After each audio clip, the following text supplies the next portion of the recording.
Dalam nama Bapa dan Putra dan Roh Kudus. Amin. Allah Bapa di surga, kami mengucap syukur karena Engkau menempat kami di suatu komunitas.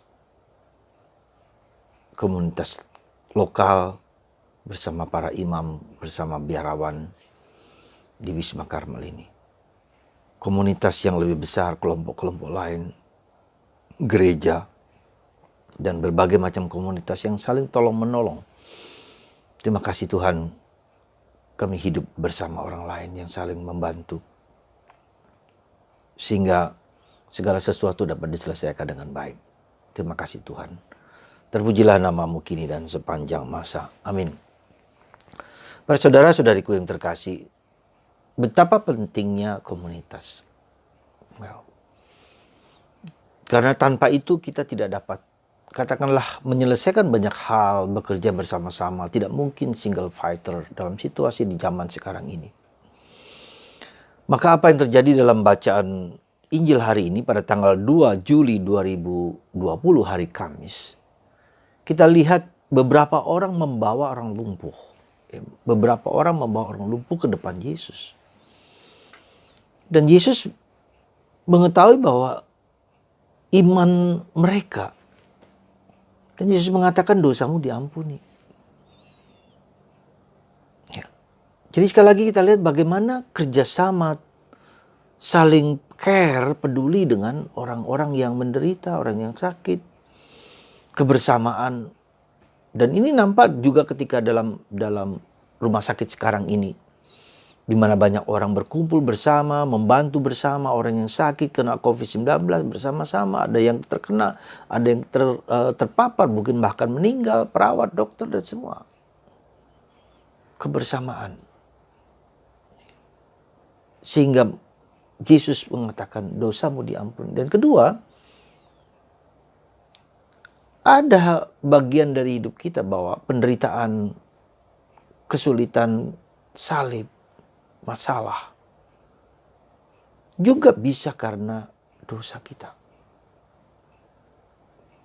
Ya.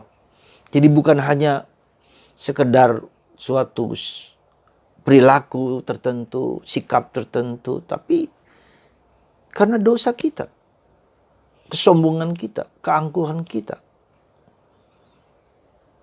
kebohongan kita, ketidakjujuran kita terhadap orang di sekitar keluarga kita, ataupun juga terhadap Tuhan. Bahkan ketidakjujuran, kebohongan pada diri kita sendiri.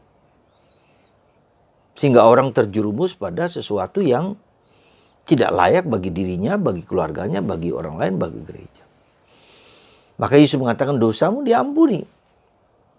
Nah, jadi kalau kita perhatikan, kalau kita lihat bahwa Yesus itu berpikir tentang kebaikan orang lain. Membuat orang selamat, bebas, merdeka dari berbagai macam belenggu-belenggu dosa dan nafsu-nafsu. Supaya orang disadarkan bahwa ada faktor yang cukup dominan dan bahkan mungkin penting, yaitu dosa. Sebelum orang disembuhkan, dosanya diampuni dulu. Atau orang berani mengakui dosa-dosanya lebih dulu. Pergi ke Bapa pengakuan. Supaya ikatan belenggu-belenggu itu dihapus, dilepaskan, sehingga penyakit itu dengan sendirinya akan tersembuhkan dan disembuhkan. Jadi saudaraku yang terkasih, coba perhatikan, kita lihat kembali. Kesadaran akan dosa kita itu cukup penting, bahkan merupakan sangat penting ketika kita berani menyadari untuk memperbaiki, untuk mengubah hidup kita. Tidak bisa bahwa kita berani pertama-tama mengakui dosa-dosa kita. Kita tidak bahagia, tidak boleh menyalahkan orang lain pertama-tama, tapi ada bagian dari diri kita yang ikut serta membuat kita tidak bahagia. Keberdosaan kita, kesombongan kita, keangkuhan kita, serakah, kikir, malas. Ya.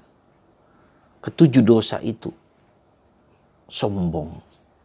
Ya. Maka para saudara, Yesus mengingatkan kita akan hal itu. Tapi di sisi lain, orang-orang Farisi dan ahli Taurat justru memikirkan kejahatan itu, gitu loh.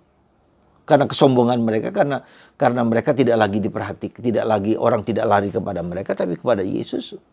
Lalu mereka mengatakan, siapa yang bisa mengampuni dosa? Yesus mengatakan, anak manusia mampu dan bisa mengampuni dosa. Karena itulah Allah, hanya Allah yang bisa mengampuni dosa. Maka orang Yahudi, orang Farisi tersinggung, kok Yesus bisa mengampuni dosa orang. Dan itu yang menjadi fokus perhatian mereka, sehingga karena mereka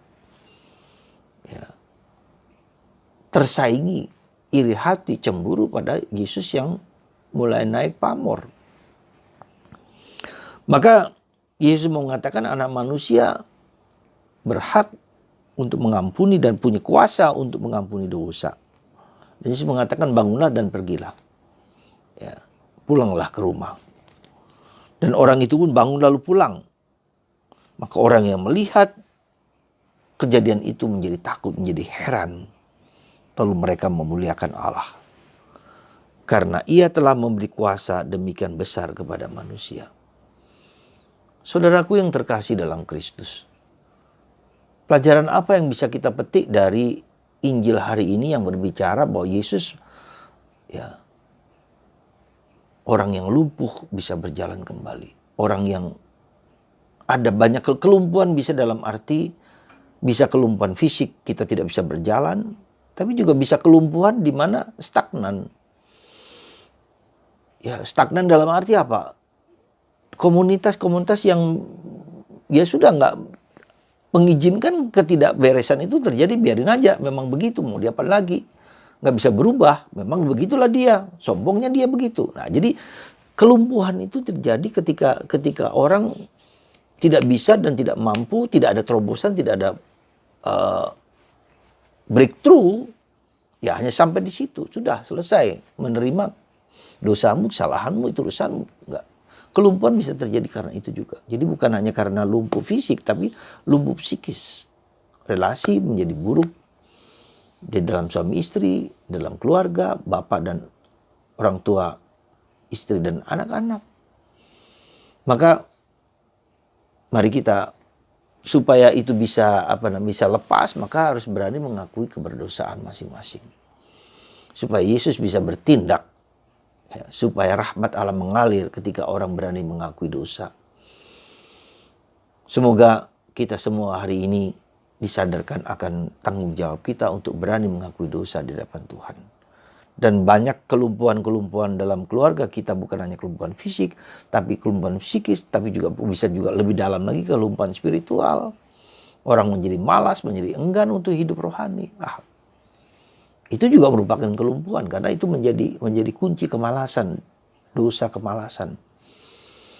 Dosa tidak mau mendengarkan suara dalam hati kita untuk melakukan yang terbaik. Saudara, semoga kelumpuhan-kelumpuhan diri kita mohonkan dibebaskan dari kita. Dan kita berjuang untuk menjadi lebih baik. Tuhan memberkati kita semua. Amin. Bapa di surga, kami seringkali mempertahankan kesombongan, keangkuhan, keberdosaan kami. Sehingga terjadi kelumpuhan-kelumpuhan dalam relasi keluarga, dalam relasi gereja, dalam relasi komunitas. Ya, karena kami seringkali tidak mau bertobat, berubah.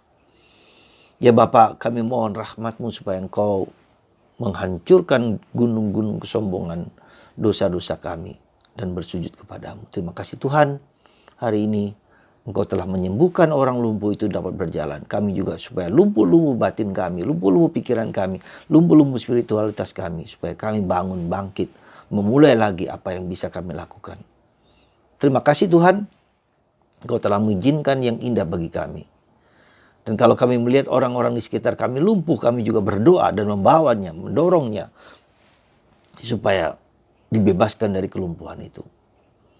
Bantu kami Tuhan untuk mendoakan, untuk membantu mereka untuk sampai kepada kemerdekaan dari nafsu-nafsu yang seringkali datang untuk membuat kami malas, untuk membuat kami tetap berada dalam lingkaran dosa, lingkaran kelemahan. Seperti orang Farisi yang hanya memikirkan kejahatan, bukan memikirkan kebaikan. Maka dengan demikian kami dipanggil untuk membantu menyelamatkan orang lain. Terlepas dari kelumpuhan-kelumpuhan fisik, psikis, dan spiritual. Tuhan, Engkau sungguh kuat, Engkau sungguh agung, Engkau sungguh mulia. Bekerjalah dalam diri kami sebagai alat cinta kasih-Mu. Terima kasih. Bapa, berkatilah anak-anak-Mu ini, jadikanlah kami alat cinta kasih-Mu.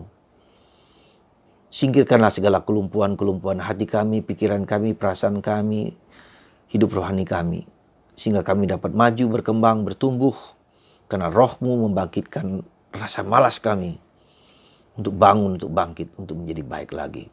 Terima kasih Tuhan, kami rasakan kasih-Mu sekarang ini juga lewat tangan hamba-Mu ini.